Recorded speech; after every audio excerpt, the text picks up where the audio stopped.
Now, in our video for today, I will be discussing another powerful app na pwede mong gamitin whenever you are practicing problems or if you want to check yung answers mo sa assignments or plates, whether you are solving for forces in beams, frames, or even trusses. And so yung tawag sa application na to is SWFEA 2D Frame. This is a free app na you can download sa App Store. And so let's click this one. Now, before everything else, click this frame icon to create a new document. If you click this one, you can create a new document, open an existing one, save a file, or change your settings. And then next, pag-uusapan natin yung general procedure sa pag-form ng systems natin. Now, this app uses grid lines for modeling. And then these are your grid lines. And then, itong values dito, these are your coordinates. And so next, let's talk about these. First, we have itong nodes. Now, itong nodes are the important points in your beam, frame, or truss. Usually, yung point A, B, C, and so on. And then, you can place this anywhere. But ideally, dito tayo sa origin at 0, 0 marks the start. Or dito.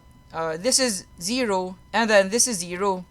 Dito pala. This is our origin, 0, 0. And so it's ideal to start from here. And then if you want to delete this one, just click the delete icon, which is right here. And then to add a node, just click this one, and then you can click the point where you want to place the node. And so let's say here, and then here, meron ka ng dalawang nodes. Now, let me just remove this one. Now, let's just say that we have a horizontal member. Now, diba, we were able to solve this one in our previous video. Doon sa shear and moment diagrams. And so, let's try to model this one. Now, let's check the length of the beam. So, we have 3 plus 2, and then plus 1 plus 2. That will be 8 meters. And so, let's try to model this one. So, again, we are starting from 0, 0. And then, let's add a node dito sa 0, 3. Because ito yung first point natin.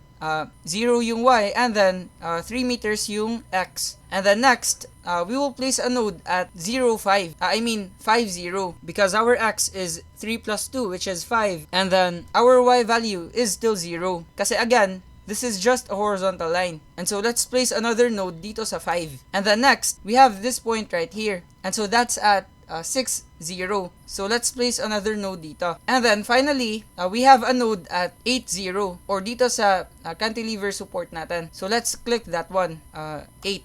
Now, the next thing I will discuss is this icon. Now, this represents the members of your structure. Now, if you click this one, for frames, you can use add frame element. And then for trusses, you can use add truss element. Now, sir, how about for beams? For beams, you have to use add frame element because yung frame is just essentially beams na interconnected. Now, we also have member sections. This is so you can change material properties. And then click plus, you can actually make custom sections. Now, this is useful if you have very complex beams na merong varying moment of inertia. Like, let's say you have a beam na one segment is I and then yung another segment is 2I. Now, yung tawag dyan is non-prismatic beam. Kasi kung constant yung I, that will be called prismatic. And so you can actually change I dito. And then you can also modify the area. And then you can also input the material properties, which are your Young's modulus or E, and then the unit weight or the thermal coefficient. Now, depende na yan sa problem. And then you can also add internal pins or hinges. Now, this is useful if you have internal connections in your beams or frames. However, dito pala sa member sections, yung importante lang talaga dito is yung value ng E saka I. Now, itong cross-section, this will just be used when we are dealing with trusses because that's one of our considerations when we are using virtual work. And then this next icon represents the supports. Now, this is self-explanatory. If you click this one, you have a fixed support, a hinge or pin support, and then also a roller support. And so, depende na yan sa problem. And then next, we have our loads. If you will click this one, meron kang nodal point load, support displacement, distributed load, and also moment load. Now, usually, what I'm using here is the nodal point load for concentrated loads. Kasi I would always place nodes where there are changes in loadings or simply doon sa points natin. And so I will just show you these later. And then finally, yung icon na nasa right ng loading, ito yung pinaka-importante. Now, pwede kang pumili dito kung ano yung diagram na gusto mong ipakita. Whether it's axial force, shear diagram, bending moment diagram, or the moment diagram, or it can also show slope, deflection, and also the FBDs. Now, depende na yan sa'yo what you want to see. Now, for us to internalize the steps, let's try to model this beam. Itong sinove natin sa shear and moment diagram na video. Now, since this is a beam, we will actually use frame elements. And so, we need to click this one. and then press add frame element. And then once you click this one, click any two nodes to connect them. And so let's click this one and also this one. And so as you can see, meron na tayong frame element dyan, which is essentially our beam. And then let's add another one. Let's connect 2 and 3, and then let's also connect the remaining ones. And so we already have this one. And then next, we can place our support. As you can see here, our analysis has failed. Now that's because wala tayong support. And so let's place a fixed support dito. Because again, our beam is a cantilever beam. And so lagay natin dito. This will be our fixed support. Now still, our analysis failed. This is because wala pa tayong loads. And so ilalagay natin yan. Now first, we have a triangular load from A to B, which spans 3 meters. And so now we can press this one. Because again, this is our load. And then next, we can press distributed load. Because again, yung triangular load, trapezoidal load, or uniformly distributed load, that's under dito. And so let's click this one. Now, once you click this one, you need to press the member where it acts. And so since yung triangular load natin is acting dito, from 0 to 3, we need to press this member. Now, once you press the member, ito yung lalabas. The interface will ask you to add a distributed load. Now, itong UDL, you can use this one for uniformly distributed loads or yung rectangular loads. However, we are not interested in that one because we are considering a triangular load. And so we will actually start from 0 because 0 yung load dito, and then we will end at 10 Newton per meter. And so yung end load natin will be 10 Newton per meter. Now, yung nakalagay dito is kN per m. Now sir, how can we change this unit? Press cancel, and then dito tayo sa settings. Again, click this one, and then go to settings, and then you can actually modify here yung mga units mo. Now this is kN, and so you can change this one into Newton. However, since the value will not change regardless of the sign, let's just use the default units para hindi na natin to papalitan. And so balik tayo, dito na tayo sa beam natin. Now again, press the load and then distributed, and then click the member. So our start load will be 0, and then our end load will be 10. And then you can also actually change the inclination. Let's say you have a force that is inclined. Pwede mo yung ilagay dito. And then you can input here the start distance and the end distance. Now this will just be 0 and then 3. And then after nito, just press save. And so as you can notice, automatic nang lalabas yung reactions. And then this will be our load. Now sir, what if yung triangular load is only stopping at 2 meters? Ano yung gagawin? You can actually press this icon. It means edit. And so press this one, and then you can make changes to your load. Now let's say the end distance is 2 meters, and then click save. This will automatically change, as you can see here. And so let's just revert this one. Again, this is 3 meters, and then press save. Now from 2 meter to 1 meter, we have a uniformly distributed load of 10 Newton per meter. And so we need to press itong load, and then dito tayo sa distributed. And then once na-click mo na yan, we need to click the frame element. And so let's say, dito tayo sa point 2 patungo sa point 3. And so ito na yan. Now instead of inputting start load saka end load, you can just actually use itong UDL kasi this will automatically be a uniformly distributed load. And so let's press save.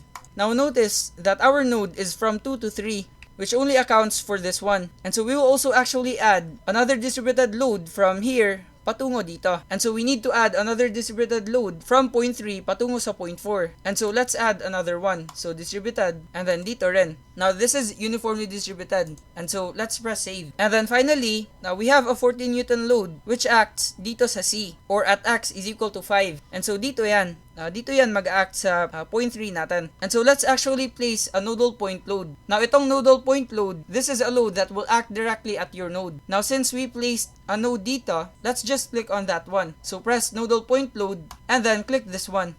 Now yung load natin is 40 newtons. And so let's type here 40. And then sir, what will we place sa load angle? Now you have to remember this one. Yung default dito na 90 degrees is downward. Let's say I will press save right away.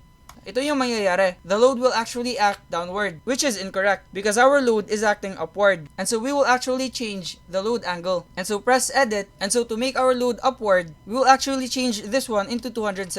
Now sir, bakit ganito? I will illustrate that dito. Diba, yung default is a load acting downward. And so let's say we have this one. Ito yung default, which is 90 degrees. And so if we will rotate this patungo dito, we need to add another 90 degrees. And so this will be 90 degrees. And then pag ganito na yan, this will be the equivalent load for 180 degrees. And then if we'll rotate another 90 degrees, we will actually have this one. Now this is the equivalent load for 270 degrees. And then if we will add another 90 degrees, we will have a load acting to the left. Now this is for the 360 degree angle or 0 degree angle. And so now referring to this one, we can press save. And so as you can notice, our load is now acting upward. And so you have to remember this one. Again, this is for 90 degrees, this is for 180, this is for 270, and then this is for 360 degrees. And so if you will forget that, just change this one. If you will use 360, you will have a force acting to the left. And so I will just edit this one again. And then let me just color this one. So ito na yan. Now as you can notice, tama na yung reactions natin. Kasi diba, we have 5 newtons dito. So this is 5 kN. Again, we did not change the unit. And so that's why this is kN. And then dito, we have 75 newton meter and then acting clockwise. And then yung 5 newtons is actually upward. And so diba, automatic na yung reactions. And then this is very useful in checking your assignments. Kasi diba, sometimes we cannot compare our answers with our classmates. And so kaya nahihirapan tayo. However, with this one, you can just check with yourself. And so diba, tama yung reactions natin. And then if you want to see, let's say, the shear diagram, just press this one. And then once you press this one, click on shear force diagram. And so if I will click this one, meron na tayong shear diagram. And so diba, our shear diagram starts from 0, and then next, it moved to 15, and then next, dito sa 35, which is ito, and then umakyat tayo sa 5, which is ito, and then bumaba tayo sa negative 5, which is ito. And then this is a straight line here, which is the same dito. And then dito sa last point natin, umakyat siya ulit pataas. And so that's why this is 0. And so this is how you can check your shear and moment diagram. Now sir, how about for the moment diagram? Diba, we were able to form this one. And so to see that, press this one, and then dito tayo sa bending moment diagram. And so click natin. Now as you can notice, our bending moment diagram is actually not the same with this one. Now bakit? This is because yung default nito is on the tension side, not the compression side. However, in our sign conventions here, we are actually considering the compression phase. And so that's why hindi ganito yung form ng moment diagram dito sa app. However, you can change this one by going to the settings. Press on the frame icon, and then dito tayo sa settings. And then let's go sa bending moment diagram. Now diba, yung default dito is tension phase. And so let's click on that one. So once you click this one, you have the option to pick tension phase and compression phase. Now dito tayo sa compression phase. And so press back. Ito na yung bending moment diagram natin. And so notice that it's already the same. Kasi diba, we started from 0, and so 0 dito, and then dito sa point 2 or point B, dito, yung moment is negative 15, which is ito. And then dito sa next point, we have negative 65. And so that's why this is negative 65. And if we will try to zoom in, we have 63.75 dito. And so that's why this is 63.75. And then dito sa point 4, we have 65 kNm. And then if we will move dito, we have 75 kNm dito, dito sa point 5, and then aakyat tayo sa 0. And so dito na yan. And so this is how we can check na tama yung diagrams natin. Now you can also click the deflection and then slope if you're already in your structural theory. Now dito lang muna tayo for this video. In our succeeding videos, I will show you how to use this one sa trusses and also sa frames. So yan lang mga Lodi.